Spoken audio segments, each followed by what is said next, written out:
Welcome to your Optimal Personal Economy podcast with Justin Bennett. Your personal economy is your ability to create, protect, preserve, and utilize your wealth, your financial world.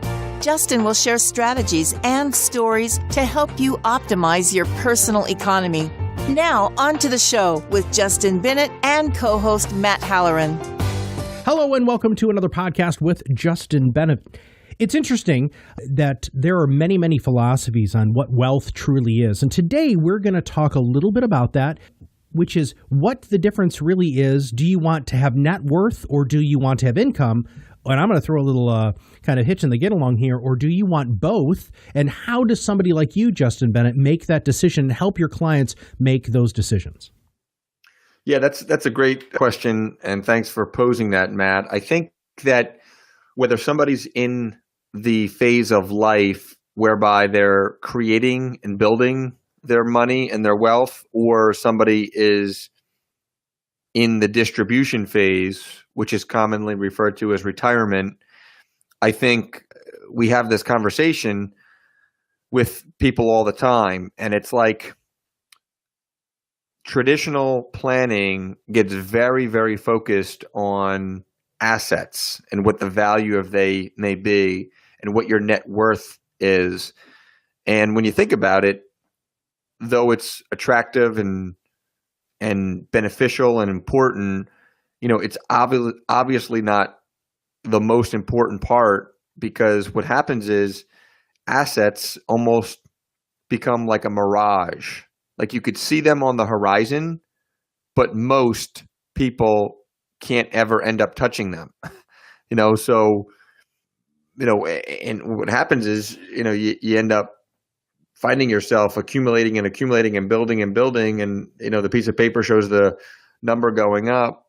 And the question then becomes is like, have you positioned yourself and your planning in such a way that will allow for you to spend those assets, which ultimately is income, right? Like if you spend assets, you convert assets into income.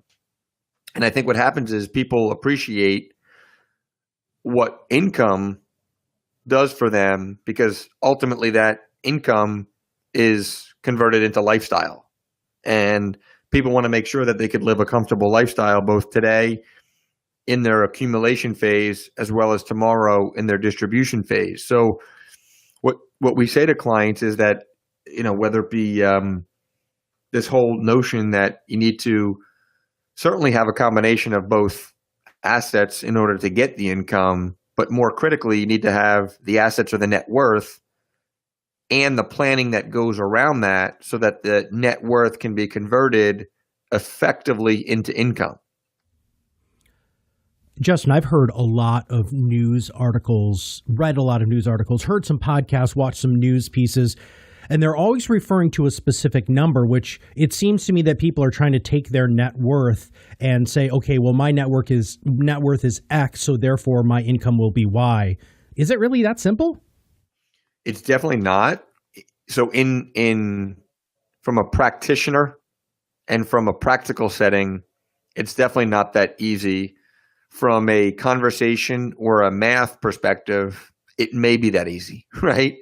So the challenge becomes people exchange words or paint pictures to say and narrate a certain story, but that doesn't become real life. Real life is when you have money in an asset or you have net worth in an asset, and that underlying asset may have some inherent risk with it, and the degree to which it has, the amount of risk that it may have, will dictate the probability to which you can create an income stream, a probable and certain income stream over a long period of time. See, because what happens, Matt, is people look to build assets, accumulate net worth, and it just becomes a very, very easy conversation. Be like, oh yes, if I get my net worth to X and I apply this 4% rate on that net worth, then I can solve for my income. Where obviously in conversation or in math that can easily be done, but in real life, whatever that net worth may be, there's a tremendous amount of moving parts to that, that might be associated with just the risk of that positioning of that money. I mean, if the money loses value and you want to continue to pay your bills and live a comfortable life, then you need to understand how to position the net worth. So the net worth, the assets require a lot of responsibility and ongoing work so that it could ultimately be converted over into income, which obviously all this is in retirement, but how you make your decisions today in your accumulation or creation phase will directly result in the life that you're going to live in retirement. So there's a direct correlation between how you make your money decisions in creation and building wealth, and while you're working and trying to grow the net worth, to how you can ultimately convert the net worth or the assets into income. You have been known on this podcast to be a little bit contrarian, to be understated. How do you look at all of this so differently from a financial planning standpoint and from a planning standpoint that opens your clients' eyes to some opportunities that they might not have realized because of your in-depth planning process? I'm a simple guy, as you know, Matt, and I think a really good place to start is to look at the demographic of our population in the United States that are either closing in on this point of their life called retirement, or looking to actually or in retirement, frankly. And when you look at that demographic of our population, which is 50, 60, 70 million people, and you objectively determine, like, okay, well, what does their life look like currently?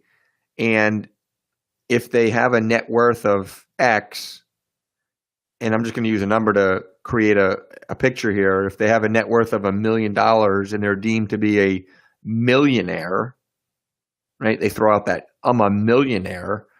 Then what happens is you slap that 4% interest on that million, and you've got $40,000 of income.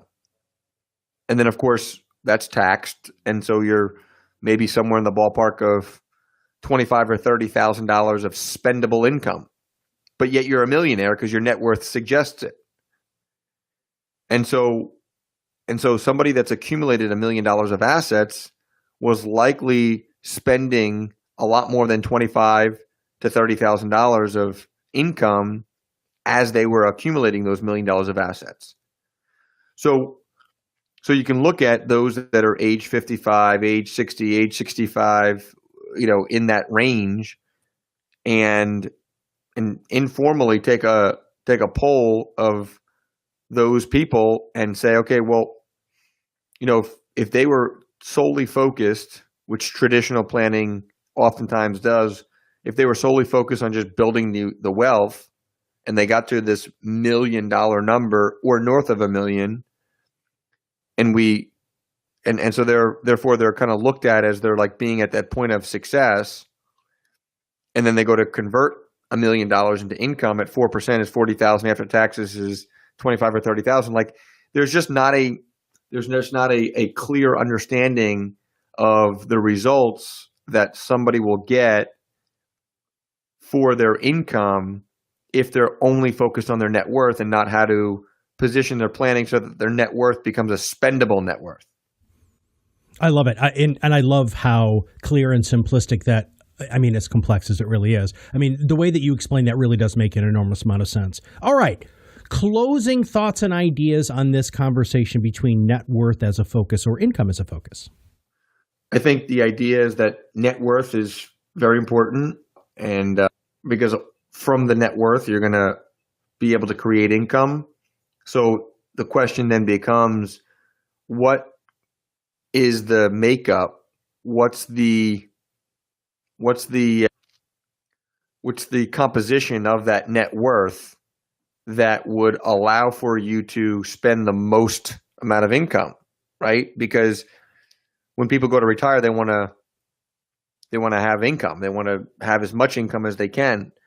So it's what makes up the net worth. It's what makes up the assets that will directly create the life that somebody could live when it comes to income. So the key is to make sure that the net worth, the assets are important, and there's a direct understanding of how to convert the assets or the net worth into income. Awesome. Well, Justin, thank you very much for your thought leadership again today. Thank you, Matt. And as I say always, make sure you subscribe to the podcast. That way, every time Justin comes out with a new idea, it'll show up directly on your listening device. And if you know somebody who you really could use this information, make sure you share it with your family and friends. For everybody at Bennett Financial Group, this is Matt Halloran, and we'll see you on the other side of the mic very soon.